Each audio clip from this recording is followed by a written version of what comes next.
CMR jewellers సువర్ణ సంక్రాంతి సంబరాలు బంగారు ఆభరణాలపై 1050% తగ్గింపు. నమస్తే, welcome to Suman TV. Nizamabad జిల్లాలో చర్చనీయాంశంగా మారినటువంటి న్యూస్ ఏదైనా ఉంది అంటే ఏదైతే నవిపేట్ మండల కేంద్రంలోని బాలికల పాఠశాల నుంచి ముగ్గురు విద్యార్థులు అనే వాళ్ళు మిస్ అయ్యారు. సో ఈ మిస్ ఎందుకు అయ్యారు, అసలు ఎట్టెళ్ళారు అనే దానిపైన అయితే పూర్తి స్థాయిలో ఎవరైతే తల్లిదండ్రులు అయితే చాలా వరకు కూడా అంటే టైం అయినా కూడా వాళ్ళు రాకపోవడం. సో రాకపోయేసరికంటే అక్కడ ఆ ఏరియాని మొత్తం జల్లెడబట్టిన తర్వాత ఏదైతే మనకి నవిపేట్ పోలీస్ స్టేషన్కి అయితే ఆ తల్లిదండ్రులు అయితే పోయారు. ఆ ముగ్గురికి సంబంధించిన పిల్లలు ఎవరైతే ఉన్నారో శిరీష, దాంతోపాటు రవళిక, వరహ. సో ఈ ముగ్గురికి సంబంధించిన తల్లిదండ్రులు నవిపేట్ పోలీస్ స్టేషన్కి వెళ్ళి అక్కడ ఎస్ఐ గారిని కలిసి మిస్సింగ్ కేసు అనేది నమోదు చేశారు. సో ఇదంతా తెలిసిన తర్వాత నవిపేట్ ఎస్ఐ వినయ్ కుమార్ ఉన్నతాధికారులకు చేరువేశారు. ఎందుకంటే చాలా పెద్ద ఇష్యూ అండి.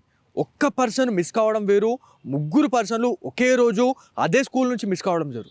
సో ఇదంతా కూడా ఎటో పోతుంది, ఇదేదో అంటే వేరే ట్రాక్కి పోయేటట్టుంది అని చెప్పేసి అనుకున్న తర్వాత పోలీస్ అధికారులు అప్రమత్తమైన తర్వాత ఉన్నత అధికారులకు చేరవేశారు. నిజామాబాద్ బాస్ అయినటువంటి సింధు శర్మ గారికి ఈ ఇన్సిడెంట్ అనేది చెప్పిన తర్వాత దాదాపు అంటే 3 బృందాలుగా ఏర్పడి నిజామాబాద్ జిల్లాతో పాటు వివిధ జిల్లాలకి కూడా వాళ్ళు వెళ్ళి ఎక్కడెక్కడ వెళ్ళారు, వాళ్ళు ఎక్కడి నుంచి ఎటెళ్ళారు అనే దానిపైన అయితే సీసీ కెమెరాలు పూర్తిగా జల్లెడబట్టారు.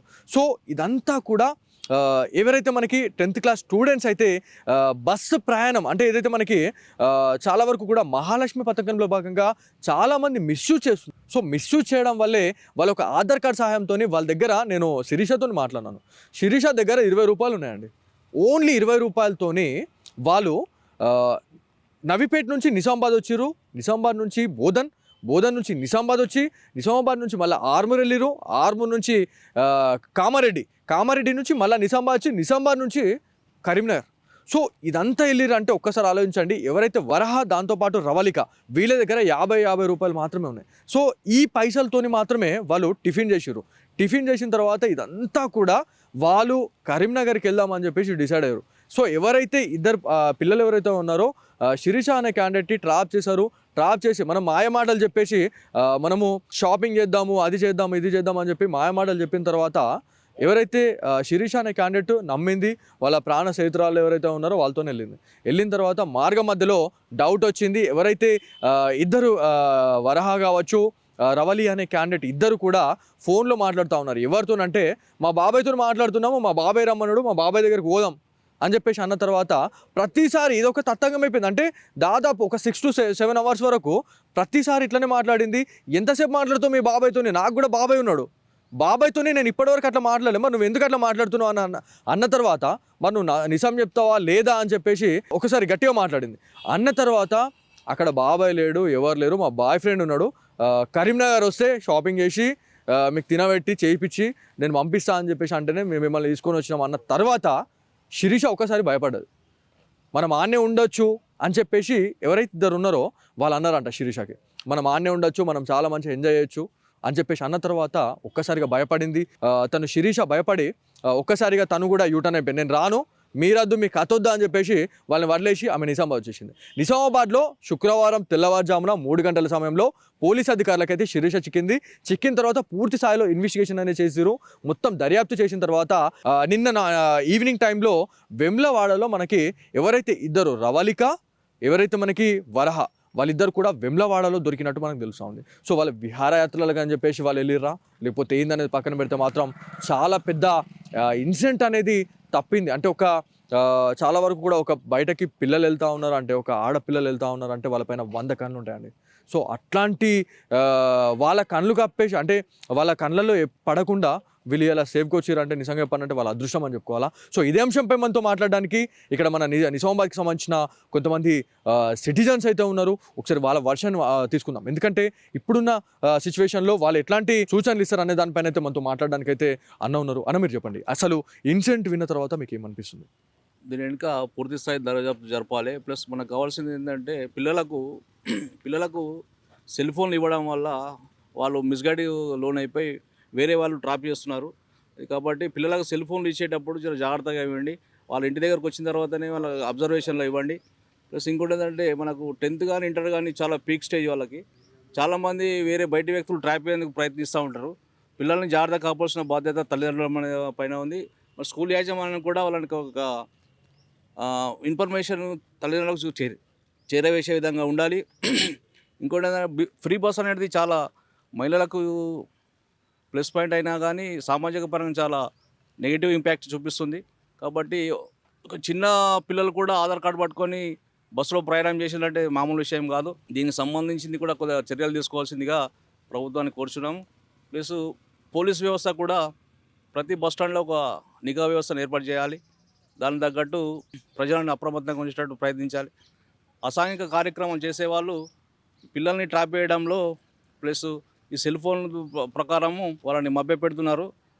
ఆడపిల్లల్ని చాలా ఇంపాక్ట్ చేసే విధంగా కొన్ని సంస్థలు పనిచేస్తున్నాయి. వీళ్ళని ఈ సంస్థలు కూడా ఇక్కడి నుంచి బయట దేశాల నుంచి కూడా ఆపరేటింగ్ చేస్తున్నట్టు మనకు కొన్ని సంఘటనలు చూస్తే అర్థమవుతున్నాయి. కాబట్టి మన ఆడపిల్లల్ని కాపాడే బాధ్యత ప్రభుత్వము, సామాజిక పరంగా తల్లిదండ్రులు ప్లస్ పెద్ద మనుషులు కొద్దిగా జాగ్రత్త, ఊరి పెద్ద మనుషులు కూడా దీనికి సంబంధించి కొద్దిగా సీరియస్గా ఆలోచించాల్సిందిగా కోరుచున్నాం. ఎగ్జాక్ట్లీ మీరు చెప్తున్నట్టు ఖచ్చితంగా మానిటరింగ్ అనేది ఉందండి. ఒక అమ్మాయి బయటకు వెళ్తుందంటే తన వెనుక ఖచ్చితంగా 100 కళ్ళు ఉంటాయి. తన వెనుక కావచ్చు, ముందు కావచ్చు, చాలామంది కళ్ళు ఉంటాయి. కాకపోతే ఈ ముగ్గురు ఎవరైతే ఉన్నారో అన్ఎక్స్పెక్టెడ్గా అంటే వాళ్ళు బయటకు వెళ్ళిర్రు, జల్సాలకు వాళ్ళు అలవాటు పడి మేము వెళ్ళినామని చెప్పేసి మనకు ఒక దాంట్లో ఒక స్టూడెంట్ అయితే మనకు చెప్పారు, మాకు ఇంట్లో విహారయాత్రలు కావచ్చు, లేకపోతే మా నార్మల్గా పిక్నిక్కి కానీ లేకపోతే ఎటన్నా బయట ప్లేస్లకి మాకు చూపించడానికి ఇప్పటిదాకా మా తల్లిదండ్రులు తీసుకోవాలి. కాకపోతే మాకు ఒక అవకాశం వచ్చింది కాబట్టి మేము వెళ్ళినామని చెప్పేసి ఒక అమ్మాయి అయితే అన్నది దాంట్లో నుంచి నాకు. సో ఇది విన్న తర్వాత మీకు ఏమనిపిస్తుంది? ఈ విహారయాత్రలు ప్లస్ ఒక సంతోషకరమైన వాతావరణం క్రియేట్ చేయడానికి మనం తల్లిదండ్రులు, ఉపాధ్యాయులు కలిసి ఒక ప్రణాళిక, ప్రతి స్కూల్ నుంచి ఒక ప్రణాళిక సిద్ధం చేయాలి. ప్రతి సంవత్సరం 1-2 టూర్స్ పెట్టాలి. మళ్ళీ ఇంకోటి ఏంటంటే ఆడపిల్లల్ని కానీ చిన్నపిల్లల్ని కానీ వేరే వాళ్ళు వేరే ఇతర కార్యక్రమాలలో ఇన్వాల్వ్ చేయడానికి కూడా ట్రాప్ చేస్తున్నారు. ప్లస్ ఈ గంజాయి అట్లాంటి అలవాటు కూడా చేస్తున్నారు. కాబట్టి దీనివల్ల పూర్తి స్థాయి అవగాహన పెట్టుకొని పిల్లల్ని కాపాడాల్సిన బాధ్యత మనందరిపై ఉందని చెప్పేసి మేము అనుకుంటున్నాం. సో ఈ ఇన్సిడెంట్ చూసిన తర్వాత పోలీస్ అధికారులు 24 అవర్స్లో పూర్తి గాలింపు చర్యలు చేపట్టారు. సో వాళ్ళనైతే ట్రేస్ అవుట్ చేశారు. యాక్చువల్లీ నిజంగా చెప్పాలంటే శిరీష దొరికిన తర్వాత వాళ్ళిద్దరు దొరకలేరు. కాకపోతే వాళ్ళ గురించి మేము థింక్ చేస్తే అరే వాళ్ళు ఎట్లా తిరిగి వస్తారు అనేది ఒక చాలా పెద్ద క్వశ్చన్ మార్క్ అనేది ఉండే అండి. సో పోలీస్ అధికారుల గురించి మీరు ఏం చెప్తారు? వాళ్ళని ఎట్లా అప్రిషియేట్ చేస్తారు మీరు? పోలీస్ వ్యవస్థ చాలా బాగానే పనిచేసింది.